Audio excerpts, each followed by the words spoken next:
السلام علیکم ناظرین، لرن آن لائن وتھ فیضان خان میں آپ سبھی کا استقبال ہے۔ مفتی رضا انصاری فرنگی محلی علم و ادب اور صحافت کے کس منصب پر فائز تھے؟ نوجوان نسل کو واقف کرنے کے لیے ادیب و شاعر جناب رضوان فاروقی نے گفتگو کی ہے محترمہ فرزانہ اعجاز سے۔ سامعین، ہمیشہ کی طرح آپ سے بس اتنی ہی گزارش ہے کہ ہمارے اس پروگرام کو لائک، شیئر اور سبسکرائب کرنا نہ بھولیں، ساتھ ہی بیل آئیکن ضرور دبائیں جس سے اپلوڈ ہونے والی ہر ویڈیو آپ تک فوراً پہنچ سکے۔ بے حد شکریہ۔ ناظرین اور شائقین ادب، آج پھر آپ کے حضور حاضر ہوں ایک ایسی شخصیت کو لے کے جس کا تعلق جہاں لکھنؤ سے ہے وہیں اس نے دنیا کو اپنی کھلی آنکھوں سے دیکھا ہے۔ انہوں نے مسقط میں وقت گزارا کیا، بہت اچھی زندگی گزاری، اور وہاں پہ بچش میں خود سب کچھ دیکھا۔ ایک یہ ہوتا ہے کہ ہم کتابوں میں پڑھیں، لوگوں سے سنیں، اجداد کے قصے سنائیں، ایک یہ ہوتا ہے کہ ہم اپنی آنکھوں سے دیکھیں، کھلی آنکھوں سے دیکھیں، اور بہتر ہے کہ چشمہ اتار کے دیکھیں۔ محترمہ فرزانہ اعجاز صاحبہ چونکہ ایک بڑے گھرانے میں، بڑے خانوادے میں پیدا ہوئی، لہٰذا ان کو یہ معلوم تھا کہ ہمیں کیا اخذ کرنا ہے، کیا گفتگو کرنا ہے اور کیا لکھنا ہے۔ اسی فن نے ان کو ادیبہ اور شاعرہ بنایا۔ پھر وہ شکاگو پہنچی اور وہاں بھی جا کے ان کے اندر جو ہندوستان تھا، لکھنؤ تھا، وہ رچا بسا رہا۔ اسی لیے ہمیشہ ہم ان کا استقبال کرتے ہیں اور چاہتے ہیں کہ ایسی شخصیات کو لمحے بلمحے، وقتاً فوقتاً آپ تک پہنچاتے رہیں۔ آج پھر ہم فرزانہ اعجاز صاحبہ کے روبرو ہیں اور ان سے وہ کچھ جاننا چاہتے ہیں جو انہوں نے اپنی آنکھوں سے دیکھا، بالخصوص اپنے خانوادے کے بارے میں، اور اس سے بھی زیادہ ضروری ہے کہ ہم آپ سے جانیں کہ آپ کے والد محترم یعنی مفتی رضا انصاری صاحب، ان کی پیدائش کیا تھی، ان کے کارنامے کیا تھے، انہوں نے کیا کچھ ایسا کیا جو آج کے زمانے میں ہونا چاہیے اور ہماری نسل نہیں کر پا رہی ہے۔ پہلے تو ہم آپ کا بہت شکریہ ادا کرنا چاہتے ہیں کہ آپ نے ہمارے ابو کو یاد رکھا اور کوشش کی کہ ہم سے جو بھی ہمیں معلومات ہے وہ اب ہم آپ سے شیئر کر سکیں اور اپنے دل کے اندر جو پھپولے ہیں وہ پھوڑ سکیں۔ پھپولوں کی وجہ یہ ہے کہ جس کیلیبر کے اور جس طرح کے وہ تھے اس طریقے سے ان کو پروجیکٹ نہیں کیا گیا، اور وہ بہت ہی سچ بولنے والے لوگ جو ہوتے ہیں، جیسے کسی کا شعر ہے، سچ لکھے گا تو دار پر ہوگا، سچ لکھے گا تو دار پر ہوگا، بے سبب انگلیاں فگار نہ کر۔ کیا کہیں، بہت خوب۔ تو وہ کچھ اسی قسم کی ان کی پرسنالٹی تھی۔ تو جو شخص سچ بولتا ہے اور سچ لکھتا ہے اور ثبوت کے ساتھ لکھتا ہے اور بولتا ہے تو اس کے زمانہ دشمن زیادہ ہو جاتا ہے جی اور دوست کم ہوتا ہے۔ کچھ ایسے ہی پرسنالٹی تھی ابو کی ہمارے۔ ان کی پیدائش جو کتابوں میں لکھا ہے وہ 17 اپریل اور 1917 لکھی ہے، جی۔ لیکن جو ہمارے جو خاندانی جو سب شجرے وغیرہ ہیں اور جو کتابیں ہیں جیسے تذکرہ خاندانی فرنگی محل ٹائپ کی، اس میں ہم سب لوگوں کی پیدائش اور سب درج ہے ساری، اس کے حساب سے اس میں چاند کے حساب سے دی ہوئی، چاند کے حساب سے۔ جی ہاں، ابھی تاریخیں لوگ بھولتے جا رہے ہیں۔ تو چاند کے حساب سے جو تاریخیں ہوتی ہیں چاند میں اور انگریزی اس میں تاریخوں میں ہر سال 10 دن کا فرق رہتا ہے۔ جی۔ تو اس حساب سے ان کتابوں میں جو ہے جو مولانا عالموں نے لکھی ہوئی ہیں ان میں تو سب میں چاند کے حساب سے تاریخیں سکتی ہوئی، لیکن ویسے پاسپورٹ میں جو بک لکھی تھی وہ 17 اپریل 1917 لکھی تھی۔ اور فرنگی میں انتقال کس سن میں ہوا ان کا؟ 90 میں ہوا۔ ہماری امی کے انتقال کے مشکل سے 1.5 سال ہو جی سکے۔ اچھی عمر پائی ماشاء اللہ انہوں نے۔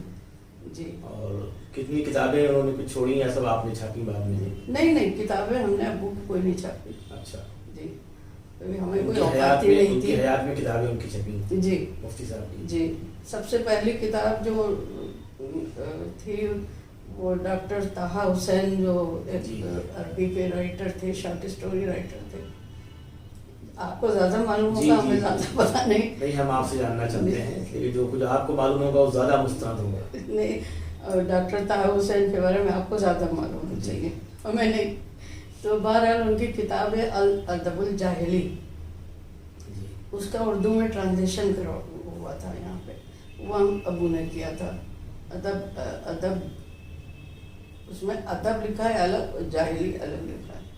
یہ الادب الجاہلی کتاب جو ان کی تھی اس کا اردو ٹرانسلیشن تھا. وہ تو بہت پہلے کیا تھا، ہم لوگ تو پیدا بھی نہیں ہوئے تھے. پھر کون سی کتاب آئی اس کے بعد میں؟ اس کے بعد ان کی جو کتاب آئی وہ آئی مجذوب اور ان کا کلام کتاب ہے، لیکن یہ ہم نے کتاب دیکھی ہے باقی. جی. اس پہ ان کو گورنمنٹ سے کچھ انعام بھی ملا تھا. اچھا اچھا، کام بھی ایسا ہے. 58 میں ملا تھا شاید. جی جی. اس وقت ظاہر ہماری اتنی زیادہ وہ نہیں نالج یہ سب تھی. وہ کتاب جو ہے وہ پڑھ کے ایسا جذب طاری ہوتا ہے، ہم پڑھتے ہیں کبھی کبھی تو ہمیں جی وہ پوری کتاب جو ہے ابو نے اپنی یادداشت کے سارے لی.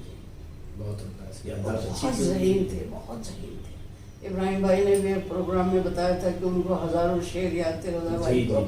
اور وہ جو قومی آواز میں جو اشعار آتے تھے اس کے اوپر ہاں، تو وہ زیادہ تر وہ ابو ہی بتاتے تھے. اور محل شعر یاد تھے اس لیے وہ بتا دیا کرتے تھے. ارے وہ بڑی خوبصورت گفتگو کرتے تھے. جی جی. تو وہ مفتی کا لاحقہ ان کے ساتھ کیوں لگا؟ مفتی تو رضا انصاری بہت کم لوگ کہتے ہیں، شاید کوئی ان کے ساتھ کا آدمی کہتا ہو. زیادہ لوگ مفتی صاحب، مفتی رضا انصاری صاحب وہ تھے. تو اور ابھی میں کلپ اس دن دیکھ رہا تھا آپ کے پروگرام کی اجرا کی، تو اس میں بھی سید سبط العزیز صاحب نے کہا، بلکہ شارف صاحب نے کہا، پروفیسر شارف صاحب نے، کہ اس زمانے کے جو بڑے لوگ تھے شام حسین وغیرہ، انہوں نے بھی کوئی نہ کوئی مسئلہ ان سے ضرور دریافت کیا، اس لیے کہ یہ معلوم تھا کہ ہم میں ادیب سب ہیں، لیکن جو مذہبی طور پہ بھی عالم ہو اور پرفیکٹ ہو وہ مفتی صاحب تھے. لہذا وہ لوگ جو اپنے دور کے مشہور کمیونسٹ تھے انہوں نے بھی جو مذہبی مسائل ہیں یا گھریلو مسائل ہیں خواتین وغیرہ کے، ان کے سوال انہی سے دریافت کیے. جی. یہ ان کے مفتی ہونے کا فائدہ ہوا. جی. تو وہ یہ لکھنؤ میں فرنگی محل میں مولانا عبدالباری صاحب کا آپ نے نام سنا ہوگا. جی جی بہت. باری صاحب نے 1905 میں ایک مدرسہ قائم کیا تھا. مدرسے تو خیر ہمیشہ ہی سے تھے، تدریس کا کام ہوتا تھا. پہلے علماء جو تھے وہ اپنے گھر کے، وہ ڈیوڑی کہلاتی تھی، اب سمجھ لیجیے ڈرائنگ روم کہہ لیجیے یا مردان خانہ کہہ لیجیے. اس زمانے میں کتابوں میں ہی لکھا ہے کہ مولانا عبدالحی صاحب کی ڈیوڑی میں انہوں نے یہ علم حاصل کیا، فلاں کی ڈیوڑی میں. تو وہ جو مولانا عبدالباری صاحب تھے انہوں نے ایک مدرسہ نظامیہ 1905 میں قائم کیا تھا، جو فرنگی محل کے اندر عمارت تو ابھی بھی ہے. وہ عمارت بھی کسی نے گفٹ کی تھی، خاندانی کی کچھ بیویاں تھیں انہوں نے گفٹ کی تھی. وہ کچھ ایسا سنا ہے. تو انہوں نے مدرسہ قائم کیا تھا اور اس میں ایک سے ایک جید عالم جو اس وقت موجود تھے فرنگی محل کے. جی. مولانا شفیع صاحب تھے. وہ دور اتنا شاندار تھا کہ سب وہاں جید ہی تھے. سب جید تھے. صحیح کہہ رہے ہیں آپ. تو اس میں ابو کی طرف نے سارے پاس کیے تھے، ان کے سارے امتحان وہاں سے پاس کیے تھے. تو اس میں مفتی کا بھی ہوتا ہے امتحان. جی جی. وہ بھی پاس کیا. تو وہ حافظ مولانا مفتی محمد رضا انصاری فرنگی میں. جی. تو لیکن بیچ میں پھر وہ ادب کی طرف کیسے آ گئے؟ ادب کی طرف وہ ایسے آ گئے کہ عام طور پہ یہ ہے کہ علماء کرام اگر آتے ہیں لکھنے پڑھنے کی طرف تو مذہبی چیزیں لکھتے ہیں زیادہ تر. جی.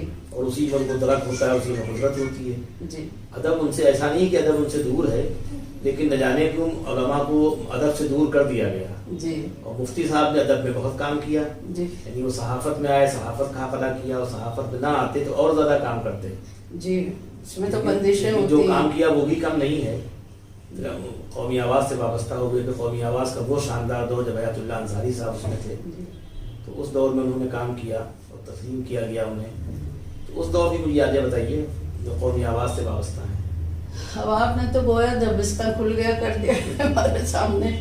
ہمیں تو وہی بہت ہی اچھا قصر باغ کا چوراہا یاد آ گیا. بڑا خوبصورت، پورا لکھنؤ شہر بہت خوبصورت تھا. جی. بہت سڑکیں صاف ہوتی تھی. روز صبح صبح نالیاں سڑکوں پر کی دھوئی جاتی تھی. کوئی بے جگہ حرکت کوئی نہیں تھی. کوئی کہیں بیٹھا فقیر نہیں بیٹھا تھا، کوئی پونچے والا نہیں بیٹھا تھا. اتنے خوبصورت فٹ پاتھ تھے. ابھی بھی آپ دیکھیے فٹ پاتھ ہے لیکن قبضے ہیں. اب وہ فوڈ کے لیے نہیں ہو وہ گئی. بڑی محنت سے خراب کیا گیا اس کو. بہت محنت سے خراب کیا گیا.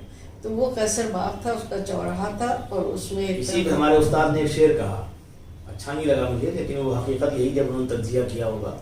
وہ رائے بریلی سے یہاں آئے اور محکمہ کسٹم میں تھے, وہ ریٹائر ہوئے سپرنٹینڈنٹ کی حیثیت سے, اقبال میسر رائے بریلی. تو انہوں نے لکھنؤ میں یہ شعر کہا کہ لہجہ کہاں زبان کہاں گفتگو کہاں, لہجہ کہاں زبان کہاں گفتگو کہاں, تھا لکھنؤ جو لکھنؤ وہ لکھنؤ کہاں. بالکل صحیح بات ہے.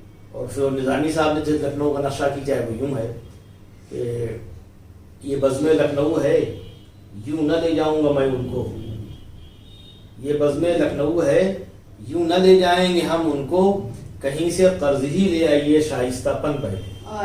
قرض لے آئیے شاید, کہیں سے قرض ہی لے آئیے شائستہ پن پہلے. تو یہ دکھے دلوں کے پکار ہے. تو یہ شائستگی تھی وہ مفتی رضا انصاری صاحب اور اس کے بعد کی جو نسل ہے اس کے ساتھ ختم ہو رہی ہے, افسوسناک خبر ہے. تو آپ کو پھر ہم اسی لکھنؤ میں لے جاتے ہیں جہاں مفتی صاحب تھے, اور قومی آواز کے حوالے سے آپ قیصر باغ کا ذکر کر رہی تھی. جی, تو وہ ذکر جاری ہے. دیکھیے قیصر باغ کا چوراہا جو ابھی بھی آپ نے دیکھا گندا ہو گیا ہے, لیکن وہ بہت خوبصورت چوراہا تھا. اور اس میں ایک طرف وہ ایک پکچر ہال تھا جو بعد میں الفنسٹن نام تھا اس وقت اس کا. اب وہ پھر آنند ہو گیا تھا, آنند کے بعد تو پتہ نہیں کیا ہو گیا, وہی ہے آنند. تو وہ الفنسٹن تھا. اور کچہری روڈ پہ نہیں, بات والی سڑک جو نذیر آباد میں نہیں, اس کے بیچ کی جو سڑک ہے لاٹو روڈ جاتی ہے اور ایک جاتی ہے لال باغ کے لیے. نہیں, جو کاکوری کوٹھی کی دونوں طرف سے دو سڑکیں آتی ہیں, کچہری روڈ خیالی گنج, اس کے اوپر ایک ناز پکچر ہال تھا. وہ ہال تو ہے لیکن بند ہے. ہاں, ناز پکچر ہال تھا.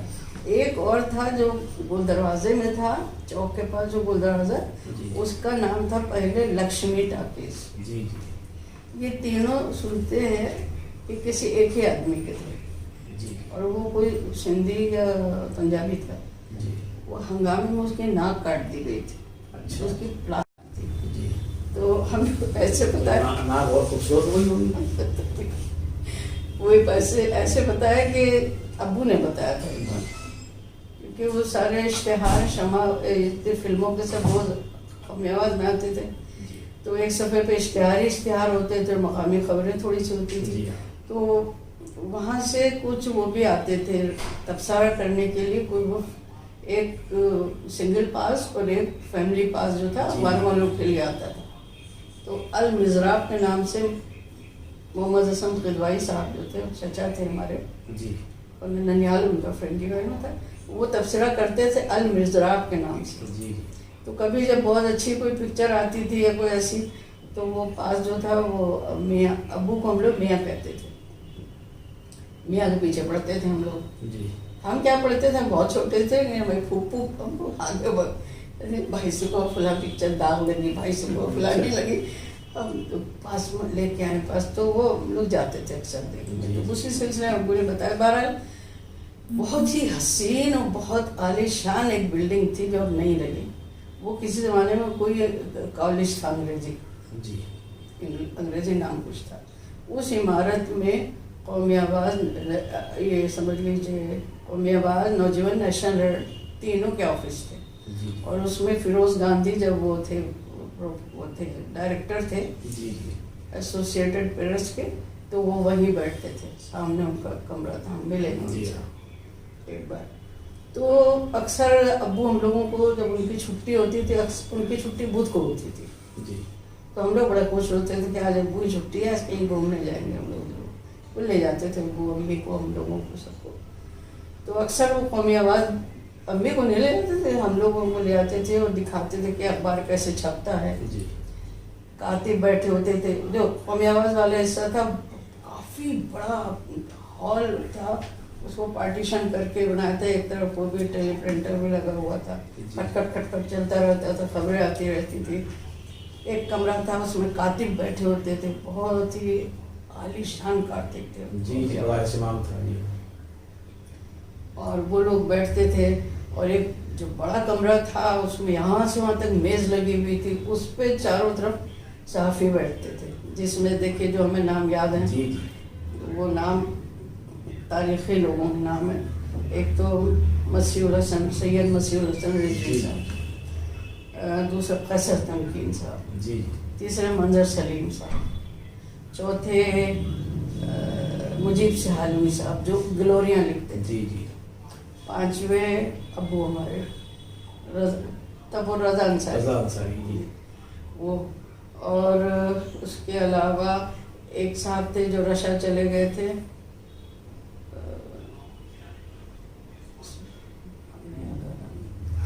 نام لے چکی ہیں آپ ان کا، منظر سلیم؟ نہیں، منظر سلیم کو جو لے گئے تھے وہ صاحب جو تھے وہ بھی کچھ ہم لوگ کے عزیز ہوتے تھے دور اچھا کے، اچھا، اور ایک صاحب جو پاکستان چلے گئے تھے ان کا نام تھا، وہ ابن صفی کے سالے تھے، اچھا اچھا، ہاں، اور ان کا نام تھا مکین احسن کلیم صاحب، مکین احسن کریم، یہ پرانی تحریروں میں سب نام آتے ہیں جی، قومی آواز کے حوالے سے، قومی آباد میں یہاں پہ سلام حبیب حبیب صاحب چچا، اکثر لکھا کرتے ہیں، الوی صاحب جی، نے اکثر لکھا ہے، جی، ابراہیم صاحب نے، الوی صاحب تو ان سب کو جانتے ہیں جی جی بالکل، جی تو وہ تھے جن کو ہم بتا رہے رشا چلے گئے تھے، جی وہ حبیب چچا تھے، ہم لوگ حبیب چچا جی، کہتے تھے ان کو، وہ رشا چلے گئے تھے، انہوں نے کوئی قاف کی صاحبہ سے شادی کی تھی، جی، ان کو لے کے ایک بار آئے تھے، ہمارے یہاں بڑی زبردست دعوت ہوئی تھی، سب لوگ آئے تھے، اخبار والے سب تھے اور جی، ہمارے رشتے دار بھی تھے، تو یہ وہ میز ایک تھی اور اس پہ بڑے بڑے وہ پلاسٹک وہ رکھے رہتے تھے، بلاٹنگ پیپر اور ایک قلم اور ایک دوات، پہلے تو دوات ہی ہوتی تھی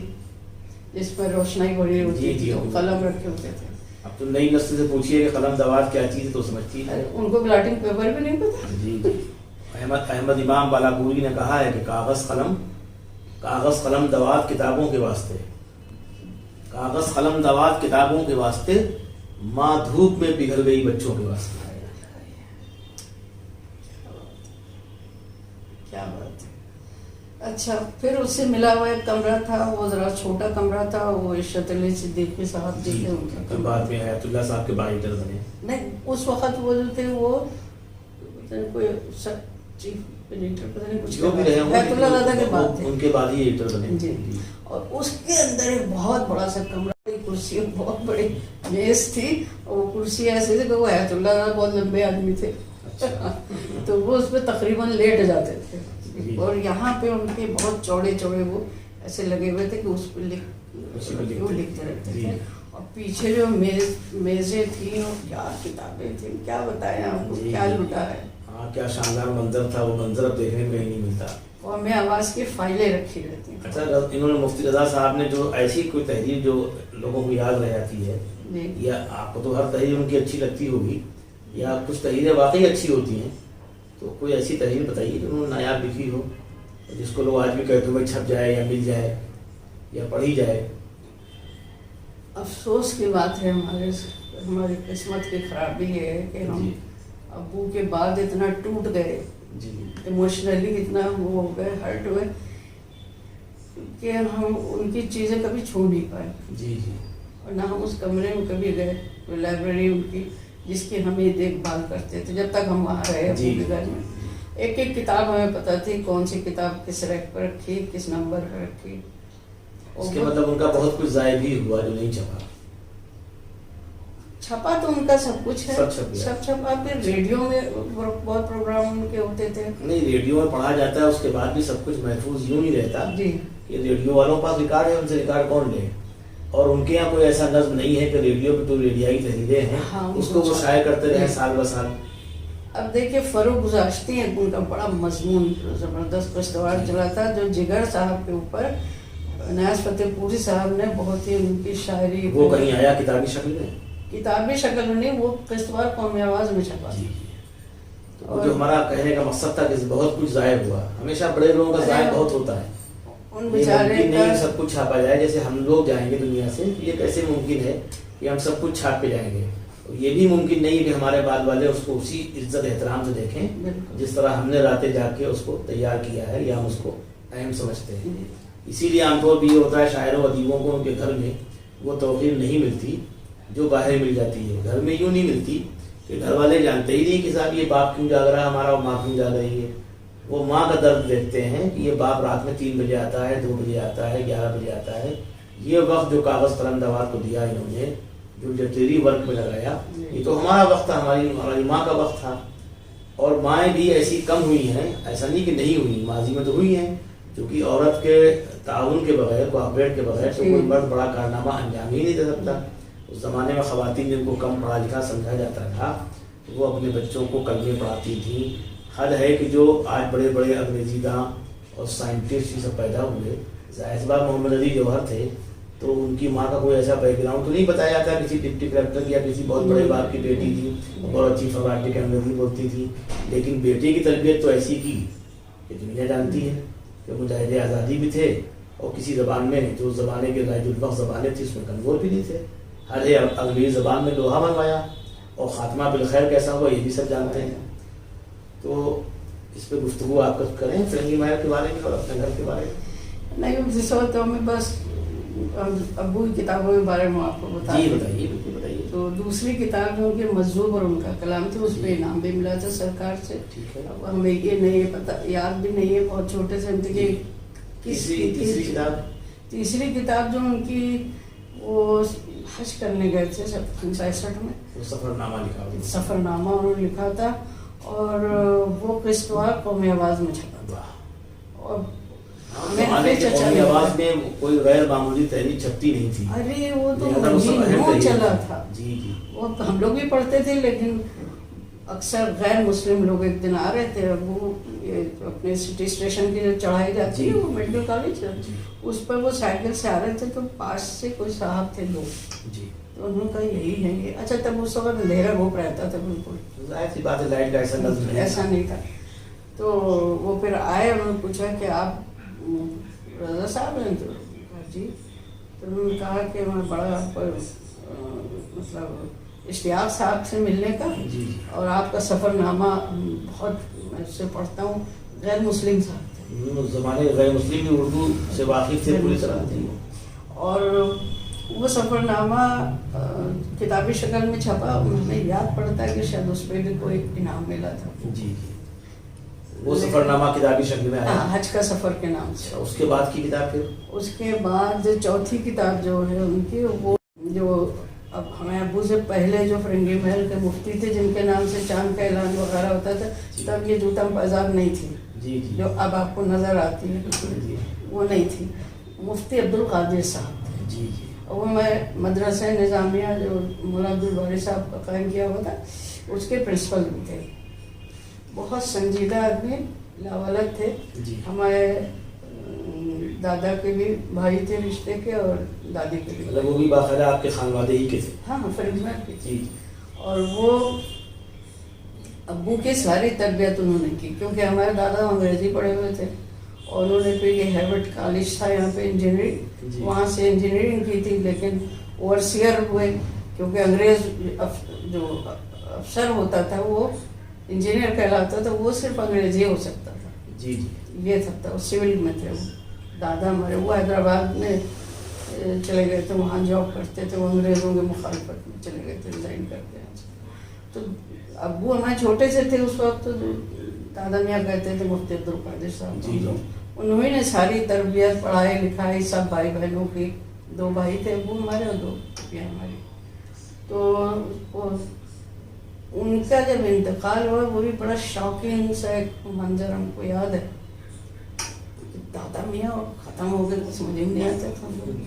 اور اتنا مجمع تھا ان کے جنازے میں. نماز پہلی وہیں ہوتی تھی فرنگی محل میں، دوسری شاملہ صاحب میں ہوتی تھی. اگر فرنگی محل آج کے فرنگی محل تھوڑی نہیں گندہ تو کوئی سوال نہیں. تو وہ ان کے اوپر پھر ابو پہ بہت اثر تھا انتقال کا مفتی صاحب کے. تو ایک کتاب انہوں نے ابو نے ہمارے ان کے اوپر لکھی، دادا میاں پہ، مفتی عبد القادر صاحب کے اوپر، جس میں مختلف لوگوں کے مضمون ہیں. تو اس میں ایک مضمون سید مسیح الحسن رضوی صاحب کا ہے. اور ایک ہمارے کیا ہوئے ہمارے ابو کے جو دادا کے جو بھائی ایک طریقے سے وہ ترتیب ہے کتاب. ہاں وہ مفتی صاحب کے، وہ بھی آپ کو یہاں ضرور ملیں گے. دانش عبد القادر صاحب کے، ہاں مفتی صاحب کے نام سے. وہ بھی